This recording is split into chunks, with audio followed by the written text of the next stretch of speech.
Namaste, मेरा नाम Ivana है और Hoi, mijn naam is Ivana. Yep, that was me speaking Dutch because originally I grew up in the Netherlands even though I was born in Serbia. If you want to know the whole story about my background, maybe you're new to my channel, there is an FAQ down in the description below. In this video, however, I'm going to speak about the cultural differences that I encountered when I left the Netherlands and started a base here in India. It has been 2 years now since I left Amsterdam, where I used to live for 8 years. I have been based in Bangalore now for 1.5 years. It has been a year since I talked about this, and I have definitely picked up on some new cultural differences.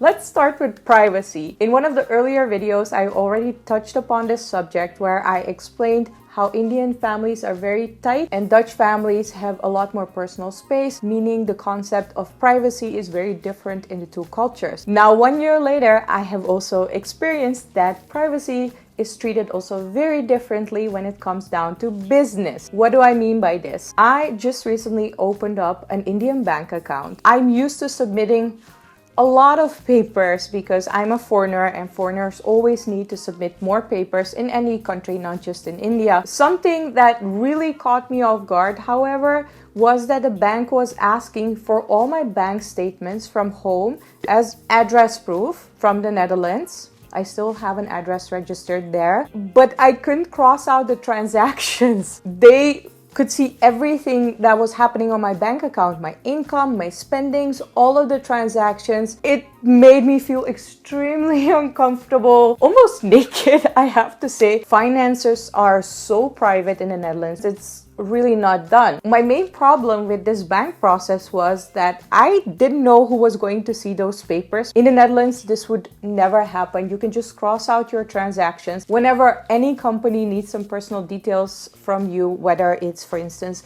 medical organizations or insurers, banks, the law regulates how much information they can ask from you and how it can be presented to them, how the information is stored. It is very strict. Here in India, I feel it is more invasive. One other example that I want to give you is that my local supermarket, it is not even the big supermarket, my local supermarket asks for my phone number before they process the transaction. Of course, sometimes I have told them that I don't have an Indian phone number. Nowadays, I have shifted my practice to just changing one number. In the Netherlands, we're so strict with our personal data. Even giving out your phone number in public to your friend already raises some alarms because you don't know who is standing around you and might hear your phone number to start stalking you. Yes, we are very paranoid about our personal data in the Netherlands, but it is also to prevent spam. Here is a screenshot of my phone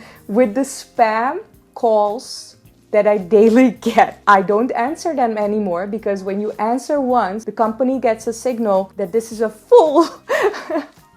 And they start calling even more. It is nuts. I get so many spam calls. I get so many spam texts. In the Netherlands, this is absolutely not allowed. In terms of privacy, businesses in India have so much more freedom and can ask for so much more information from people. Also use them in a lot more ways than what would be allowed in the Netherlands. Sometimes for me, this is really mind-boggling, but not a lot of Indian people seem to be bothered by it. Therefore, I just adjust and ignore the spam calls. The second massive cultural difference that I have noticed in the last year specifically is the difference in customer service. In India, it is kind of black and white. Either it will be really good and you will be treated like royalty, or the other extreme, they can't be bothered at all. They don't care.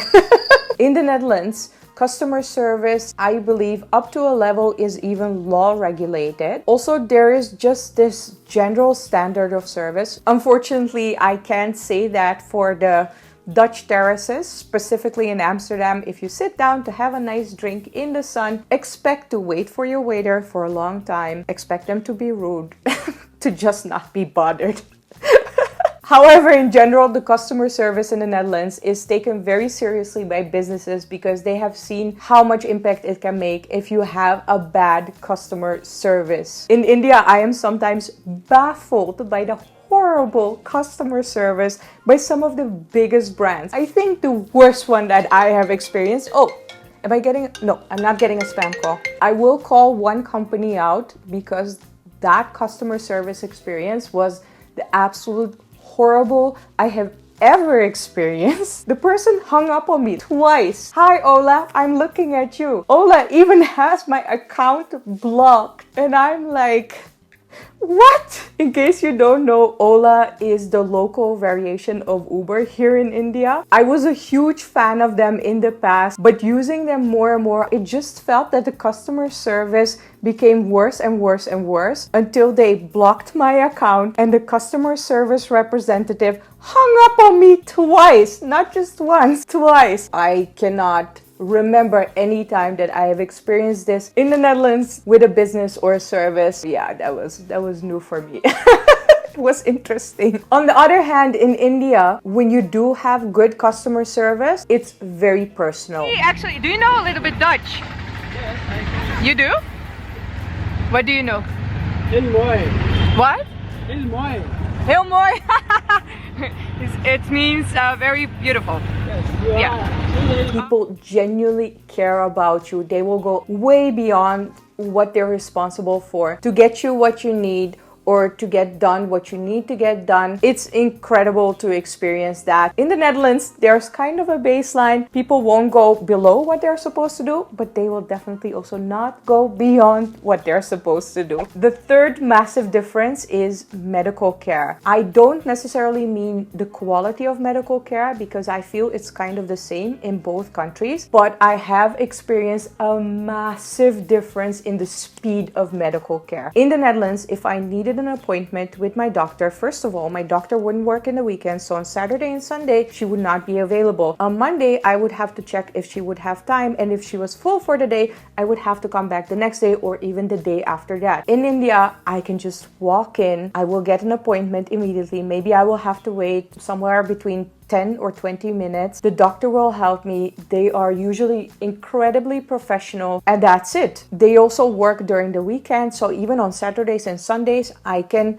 get access to a doctor. In India, there are even medical apps where you can get access to a doctor and you just send them pictures. For instance, if your throat is hurting or if you have a wound or something, they can prescribe you medicines through the app. They can advise you on what to do, and you have seen a doctor without even leaving your own bed if you're sick. I have left the Netherlands since 2 years, so maybe it is there. When I left, it was not there in the Netherlands. You really have to physically go see a doctor. Of course, there are good reasons for that as well. But if it's something that's quite innocent, maybe you have some kind of cut or a flu or a cold, then these apps work really well actually. Another example that I can give you, one of the biggest scares of my life. My dad visited India last year and suddenly... Done. Are we going back? We're going to Bangalore? Nou, wacht even. Stop. Helemaal Bangalore? Ik snap niet wat ik moet zeggen. Dus. Yo idemo Bangalore. Hoe? In? Naar? Yo idemo Bangalore. Bangalore, waar is Bangalore? Bangalore. De stad waar ik woon. He had no memory of what Bangalore was, even though I had told him many times that I lived there. He couldn't remember his own address. I was absolutely in shock when that happened. Luckily, the medical professionals were so good and so calming in the hospital. We were in Udaipur. On the same day, they got an MRI done. They got so many other tests done, I can't remember. The next day, he was out of the hospital with all of the results. When he returned to the Netherlands, he had to wait not just a few days, but a few weeks to get some additional tests done. For me, it was an absolute relief that the medical care system here in India is so incredibly fast. That's a massive difference. No wonder medical tourism to India is on the rise. It is just absolutely magnificent how much you can get done here and how fast you can do it at a really good price actually as well. The fourth massive difference that was kind of there before, but I never spent that much attention to it until I noticed that religion is the core of a lot of things in India. Even when businesses open up an office, they will do a puja, a blessing ceremony for the new office. Also, when people buy a new car, they will do a puja to bless the car. The basis of that is religion. In the Netherlands, more and more people are becoming an atheist, so they don't believe in God anymore. Also, when you look at the amount of religions in the Netherlands, I would say there are maybe 3 dominant ones: Christian, Muslim, and Jehovah, I would guess. Most people in India will have some kind of religion. I have met some atheists, but there are not a lot of them. Only in the last 2 years, I have already learned about 2 new religions: Jainism and Sikhism. I never even knew these religions existed before I shifted to India. Speaking of religion, being vegetarian in India is very common. I am a vegetarian. I love that I have so many choices of vegetarian dishes in India, but somehow there is this massive trend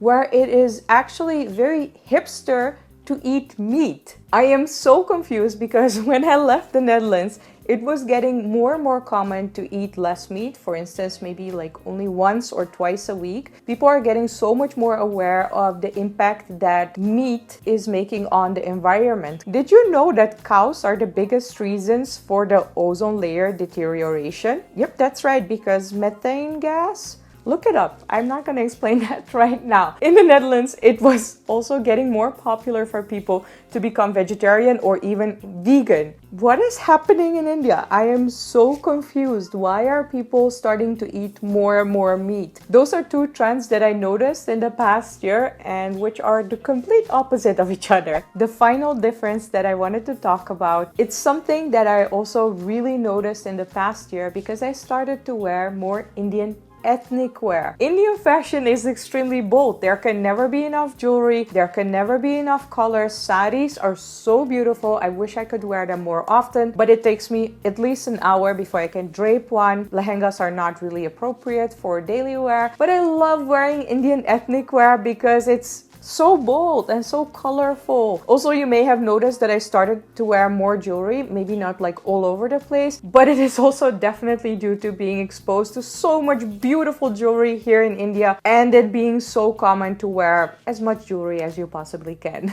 No, just kidding, but wearing a lot of jewelry is quite common. When you look at the Netherlands, there is this small fashion crowd who will dress very influenced by the London fashion, I would say. It is very rebellious, lots of different prints, those kind of things. And then you have the majority of the people in the Netherlands who dress very basic and very minimalist. If you combine more than 3 colors with each other, you're already very, very colorful. If you're wearing jewelry, it will also usually be more toned down. So maybe just a couple of pieces and also smaller jewelry, but definitely not all decked out in jewelry. Also, fashion in the Netherlands can be extremely comfortable and practical. What I mean by that is people preferring more practical and comfortable clothes over the designs or the colors when choosing what they want to wear. One other massive fashion difference is that India is a conservative country. I still have to cover up my legs, even in the big cities. I will in general not wear much of a cleavage. In the Netherlands, anything is game. You can wear dresses and skirts as short as you want. You can wear as much cleavage as you want. Of course, some people are going to look at you, but they will not stare at you like they would in India. Of course, in the office, this is completely different. Cleavage and very short skirts are definitely seen as very unprofessional. In India, you can even wear a sari to office, which is something that I really like. For men, it will mostly be suits. I love making these cultural observations because India is such a 180 shift from Dutch culture. Every day I discover something new. As a curious person, for me, that is a massive blessing. I hope you enjoyed this video too. If you did, make sure to put a thumbs up. Also, if you would like to see more of my videos, make sure to subscribe to my channel. Click the little bell icon to get the notifications whenever I post a new video. Thank you so much for watching, and I will see you next time. Bye!